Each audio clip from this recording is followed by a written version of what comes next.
The rain came without warning, heavy and warm, washing over the streets of Ikeja like a memory trying to cleanse itself. Beneath the dull glow of a flickering street lamp, Ton Adibeo stood in silence, drenched but unmoved. His eyes were fixed on the entrance of Velvet Vibes, the same lounge where his cousin Connor was last seen. In Lagos, disappearances weren't rare, but this one was personal. Connor wasn't just his cousin, he was his friend, his childhood shadow. A piece of him was gone, and every corner of this buzzing city now felt haunted. Ton's phone buzzed again. Another dead end, police report closed. No foul play suspected. But Ton knew Connor like his own heartbeat. The boy who once leapt into traffic to retrieve a lost slipper wouldn't just vanish. No, something took him. Something no one wanted to talk about. And whatever it was, it had a name whispered through beer-soaked breaths and cigarette smoke, Amoke. They spoke of her in hushed wonder, men at bars, Uber drivers, bouncers, each swearing they knew someone who had seen her. Beautiful. Ethereal. A woman whose touch felt like honey and whose eyes seemed older than time. A woman who chose her men carefully, and after a single night, they were gone.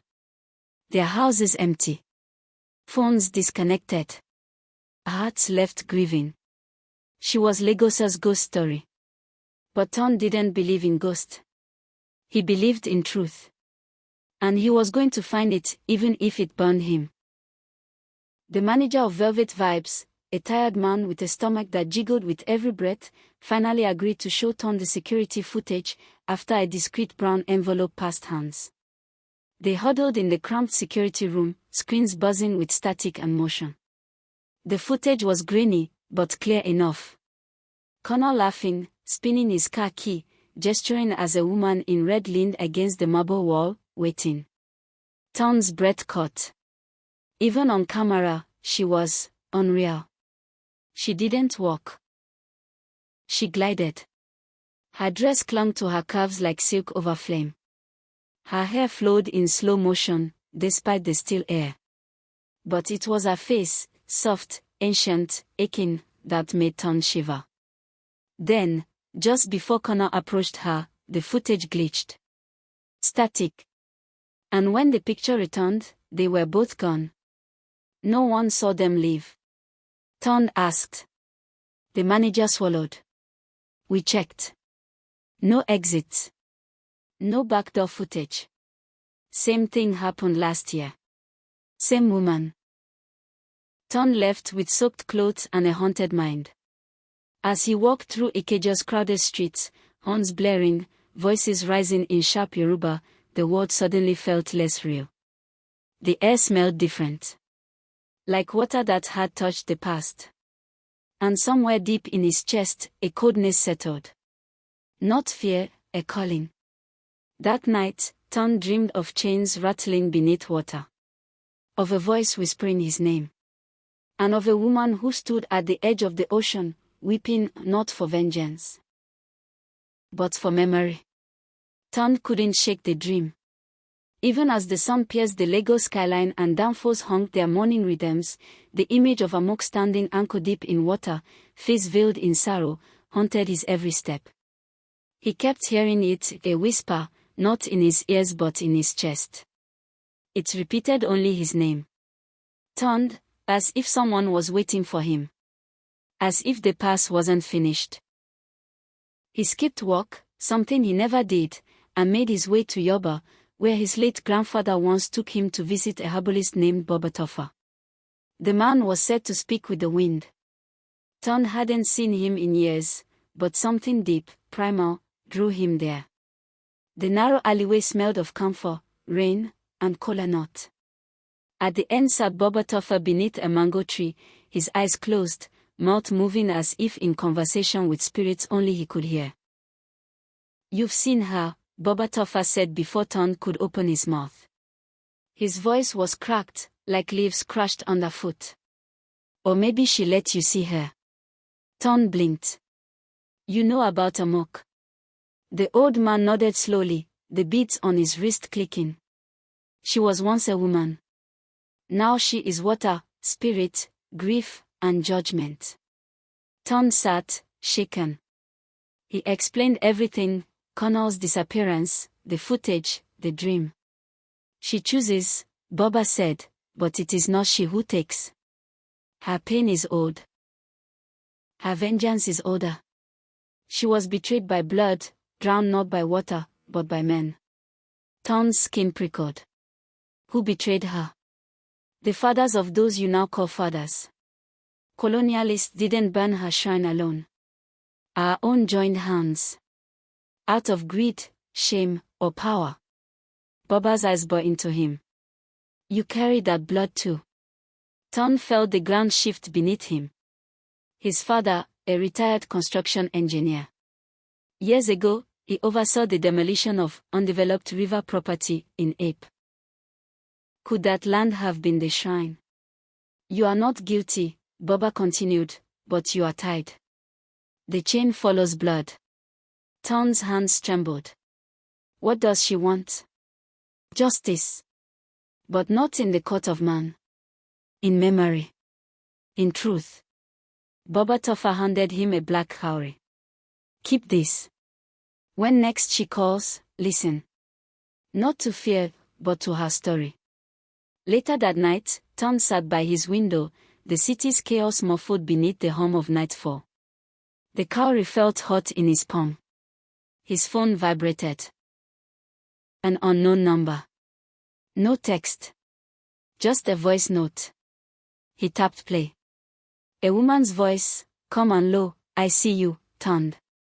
They silenced me. But you will listen. A deep splash echoed at the end of the message. As he looked outside, the rain had returned, silent and heavy. But now, every drop sounded like a footstep. And somewhere beneath the noise of the city, he swore he heard chains being dragged across wet stone. Amoke had reached out. And Ton's spirit trembled. Ton couldn't sleep. Every time he closed his eyes, he saw her, Amoke, standing beneath the water, her face twisted in a grief so deep it suffocated him. The voice note kept replaying in his mind, not because of fear, but because of how human it sounded. There was no malice, no threat. Just a quiet ache, a plea buried in centuries of silence. The next morning, against every instinct, he drove to Ape, the place his father once walked. The journey was long, Lagos traffic unforgiving as always, but his heart beat steadily. The cowrie in his pocket grew hotter with every mile, like it knew where it was going.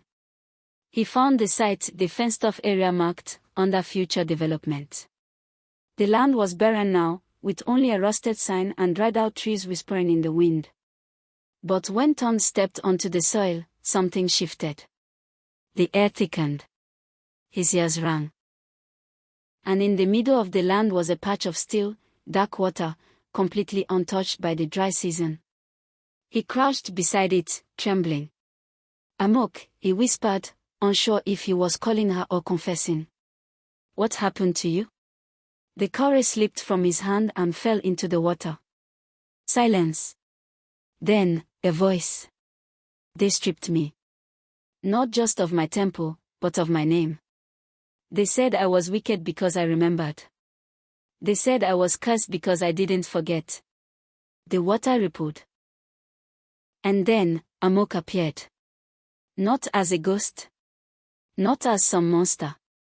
But as a woman, drenched, glowing faintly, her wrapper clinging to her figure like seaweed. Her eyes met his, ancient and tender. Her feet did not touch the earth, yet she stood upright, the water parting for her. You came, she said softly. Ton tried to speak, but words failed him. I've watched men like you, she continued. Hungry for truth. But when the truth is born of your own blood, you run. I won't, Ton whispered. She moved closer, the water never disturbing her stillness. My shrine was buried. My sisters forgotten. And every year, men built clubs, homes, cities, over our memory. Do you know what it is to be erased? Ton's throat tightened. No, he admitted, tears rising. But you remember. That is why I spared you. I spared. His voice broke. I needed you to listen, she said. Because the chain doesn't break with vengeance. It breaks with truth told. And remembered. Before he could reply, the ground rumbled. The water turned black. Faces, the men who had vanished, rose to the surface. Their eyes were open, peaceful, not tortured. As if, freed. You can still save others, Amoke said, fading into mist. But only if you dare to speak. Loudly. Truthfully. Then she was gone. Ton fell to his knees, overwhelmed. She didn't want revenge. She wanted remembrance. The next morning, Lagos woke up trembling. Though not from an earthquake, but from a headline. The woman Lagos forgot, the truth behind the disappearances. Ton's article on Lagos True went live at 6:12 a.m., and by 9 a.m., it had exploded. Shares, reposts, threads, angry comments, disbelief, and silence all tangled together in a city not used to reckoning with the supernatural, especially when it stared them in the face with such clarity. It wasn't sensational, it was sacred. No embellishments. Just one man's confession. His family's legacy. And the buried pain of a forgotten goddess named Amoke. The piece detailed everything, the cursed land in Ape, the whispers of the shrine, the colonial betrayal, and how generations of men were bound to silence her pain, until now. He included the footage of Connor. The static. The moment Amoke turned to the camera. And in his final lines, he wrote, "She was not a monster. She was memory. And we called her ghost, because we didn't want to listen." Tom sat in his living room, his fingers twitching. He hadn't slept since the encounter. Not because he was afraid, but because his soul had shifted. Lagos outside seemed louder. More restless. As if the spirits of the city themselves were watching. His phone wouldn't stop buzzing. Unknown numbers. Voice notes from strange voices saying things like, "She came to me too. My uncle vanished just like Connor. I thought it was Yohu boys. It wasn't. I remember that shrine. My mother used to pour water there every morning. It was like the city had been waiting for someone to open a door. And now that he had, there was no closing it." Around midday, he got a call from Professor Edu, the retired folklore scholar who had once warned him to stop digging. "I read your piece," the old man said, voice shaking. "You did what most men wouldn't dare. Do you believe me now?" Ton asked. "I always believed. But belief and permission are not the same." "She gave you permission. That is rare." Before Ton could respond, there was a knock at the door. Not frantic. Just steady. He opened it slowly, heart pounding. A woman stood there, barefoot, dressed in red. But this time, it wasn't Amoke. It was a much younger woman, perhaps 22. Her face was tear-stained. In her hand, she held a folded newspaper, the article. "I'm her niece," she whispered. "Or at least, the only one left to carry her name." Ton stared, stunned. "She says thank you," the woman added, voice cracking. "She says, you gave her back her face." Then, without another word, she handed him a small clay pendant shaped like a droplet of water, and walked away into the heat of the afternoon. As he looked down at it, the pendant shimmered faintly. Like something was finally at peace. But Tom knew his role wasn't done. Truth had been spoken. Now came the reckoning. 3 weeks passed, and Lagos was no longer the same. News stations tried to spin the story with caution, calling it folklore-fueled hysteria. The police refused to comment. Churches held deliverance services for men who believed they'd seen Amoke in dreams. But beneath all the noise, something sacred stirred. People were whispering her name now, not in fear, but in remembrance. Amoke. And far from the cameras and the chaos, in a dusty pocket of ape, something unimaginable was happening. Ton stood before the land where it all began.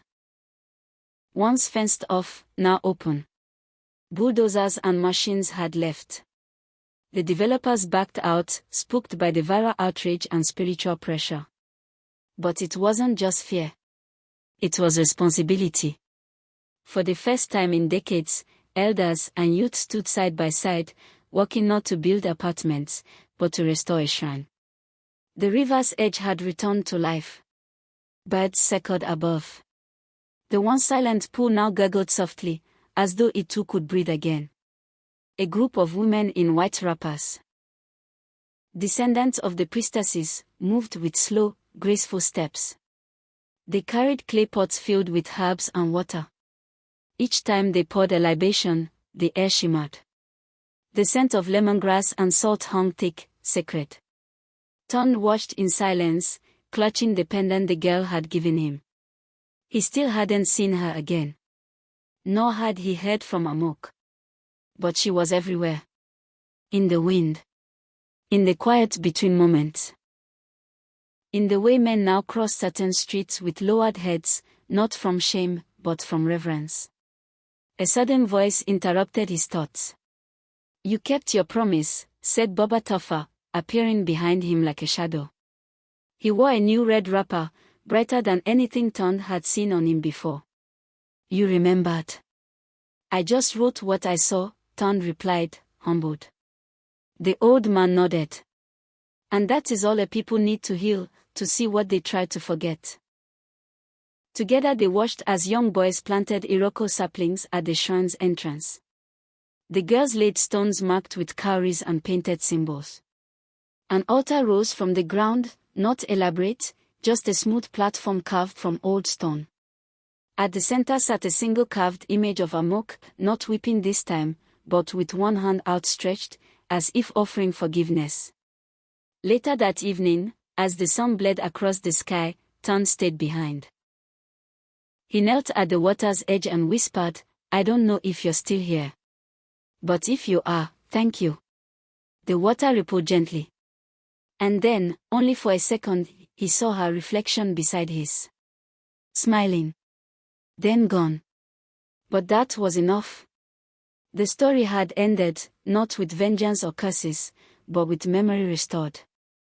And in a city built on noise and forgetting, one man remembered. And because of that, Amoke could finally rest.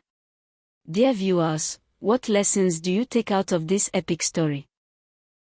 Thanks for watching. If you want more of this type of dramatic stories, like, share and hit the subscribe button.